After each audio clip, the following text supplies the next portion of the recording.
intend to make a start so that we're not starting off on a late footing, which is never a good way to start a conference, especially on a Saturday. So thank you very much everyone for taking the time to come here on your weekend. We very much appreciate it. And welcome to Mullingar and this gathering of Rivers Trust from across the island of Ireland. From Ballinderry to Bandon, East Wicklow to Maig, we've come together today to share our experiences, knowledge, learning and expertise in striving to achieve our shared vision of wild, healthy rivers on the island of Ireland valued by all. It's also an opportunity to meet new people, make new connections and catch up with old friends who share a common purpose. Our programme today covers a range of topics and we'll hear from the people who are delivering the action on the ground.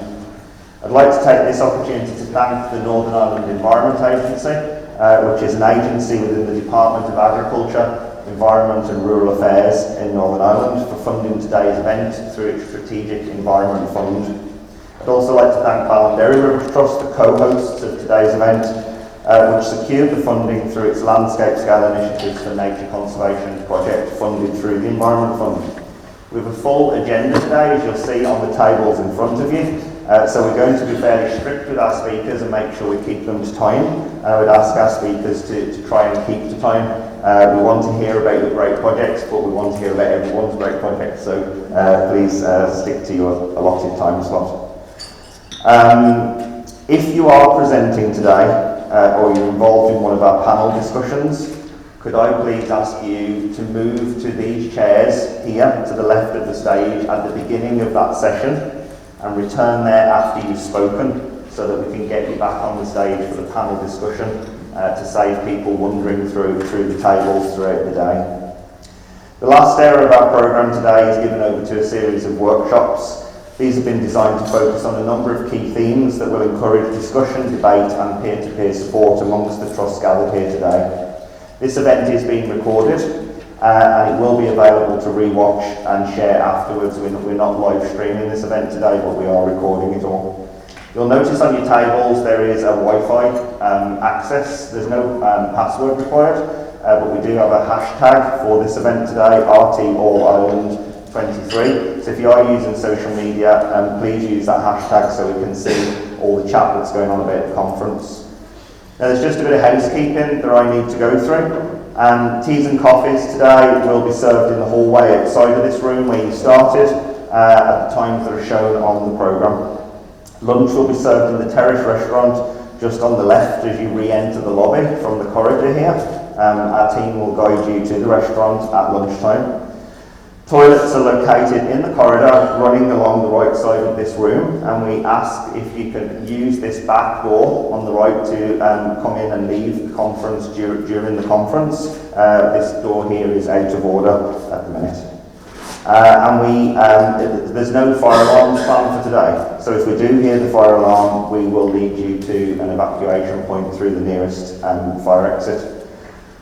We also ask if you do have questions today to keep those to the question and answer sessions. There will be roving mics available that will come around the floor, and we would ask you to introduce yourself and the trust that you're from before you ask a question, just so we know who you are.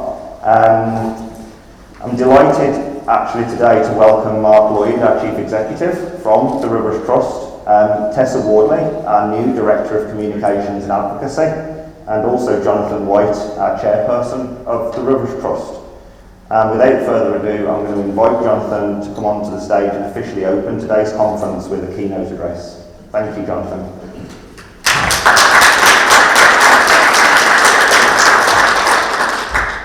Thank you, Mark, and good morning and welcome everyone, and thank you for inviting me to open the Rivers Trust All Ireland Conference 2023.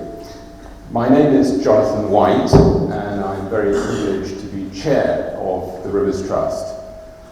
I have been passionate about rivers since I was a boy, when at the age of about 10 I first saw the amazing sight of salmon leaping in the River Severn near our home in Shropshire. It struck me then, as it still does today, that it is incumbent upon all of us to do everything we can to make sure that future generations are also able to witness such incredible sights. And to that end, many years after I ceased to be a boy, I was involved in setting up a Rivers Trust for the River Severn, which I chaired for 9 years before being elected chair of RT in 2019. So, like many of those here today, I have personal experience of the triumphs and the heartache involved in growing the Rivers Trust from very small beginnings through the inevitable growing pains to maturity, and of the joy that comes from seeing a much-loved river improved as a result. So I'm delighted to be here in County Westmeath at what promises to be an inspiring gathering to celebrate the growth of the Rivers Trust movement across the island of Ireland. I look forward to learning more about the ever-expanding network of hard-working trusts and associations and the real and tangible benefits they bring to their communities through their ambitious projects. For those who care passionately about protecting nature for future generations, this conference is an important event for Northern Ireland and Ireland's diverse waterscapes. We're going to start today by hearing from Mark Horton, our All-Ireland Director, and Constanza O'Toole, our Ireland Development Manager, who will reflect on the movement's past, present and future across the island of Ireland. There will also be presentations on some significant projects that the Rivers Trust has already delivered, and over the rest of the day, many representatives of our trusts will generously share their knowledge and expertise on citizen science, nature-based solutions, tackling invasive species, re-wetting peatlands, community engagement, and much more. But I want to talk about the theme of today's event: connecting people, protecting rivers. Strong connections are crucial when creating effective strategies and productive actions for sustainable river health. The array of problems we face across such expansive waterscapes means that to have any effective impact, we need everyone to step up and protect their river. We need as many people as possible to be emotionally and practically connected to their rivers and be invested in them enough to take action to care for them. If people can see, feel and understand the benefits of a river in terms of health and well-being, naturally they will be motivated to protect it. If they're supported and encouraged to develop a symbiotic relationship with their river, they will know when it's in trouble, and they'll understand its adverse impacts on their community's well-being and be moved to intervene. That's why we are working hard to grow and support a network of river protection organisations by connecting people with local knowledge and empowering them with skills to take practical action. Connecting people through peer-to-peer knowledge exchange and empowering them with practical support and funding is critical to protecting the future of our rivers. And this conference provides an excellent opportunity to really connect on a personal level and learn from other people's knowledge and expertise. And it's heartening to see so many committed people from right across the island of Ireland come together with one shared goal: to achieve wild, healthy, natural rivers valued by all. But why should we care? Well, because rivers are so much more than just channels that move water through a landscape. These vast and meandering ecosystems provide vital habitats for diverse wildlife and provide communities with many benefits, including clean water, flood control, and recreation and tourism opportunities. However, they are all too often taken for granted and seen as a source for free water abstraction and as a dumping ground for polluting waste. Around 200,000 tonnes of untreated sewage are discharged in the catchment area of the Lough Neagh each year, where 40% of Northern Ireland's drinking water is sourced. In Ireland, over 50% of public water supplies come from rivers. Unfortunately, like so many other rivers around the world, most of these waterways are polluted with sewage effluent, agricultural runoff, and industrial waste, and face increasing future pressures. That's the depressing reality for many global water sources as human demands on resources continue to increase. But for a bit of optimism amongst the flood of negative news, it's important to remember that rivers are so much more than just their practical applications for human survival. They are living, changing, restless entities, recording and reflecting the world around them. That's why rivers have been central to human imagination, because they flow through community stories and natural history across millennia. Their complex connecting tributaries and deep poetic resonance are strongly felt throughout our shared cultures. With a rich and varied history spanning many centuries, the island of Ireland's network of rivers has always been the country's lifeblood. This island is renowned for its rich heritage and bardic culture. But one of its mythological stories particularly appeals to those of us who love the law of rivers. It's a tale which has existed as an oral account for thousands of years and has become a recognised symbol of the island of Ireland. It's the story of the salmon of knowledge. According to Irish mythology, the first living thing to ever come into creation was a hazel tree, which was the repository for all the knowledge of the universe. This hazel tree grew over the well of wisdom, which was also home to a great speckled salmon. The story goes that some of the hazelnuts fell off the tree into the well, where the salmon ate them, thus acquiring all the wisdom of the universe. And to this day, the elusive salmon of knowledge is revered as a symbol of universal wisdom and beautifully captured in an enormous sculpture on the banks of the Lagan River in Belfast, popular with visiting tourists from the world over. I'm inspired to see it invoked in the spirit of today's event because the story of the salmon of knowledge speaks to the past, the present, and the future. For example, across the island of Ireland, there are increasing concerns about the growing number of internet data processing centres using millions of litres of water per day to keep them from overheating.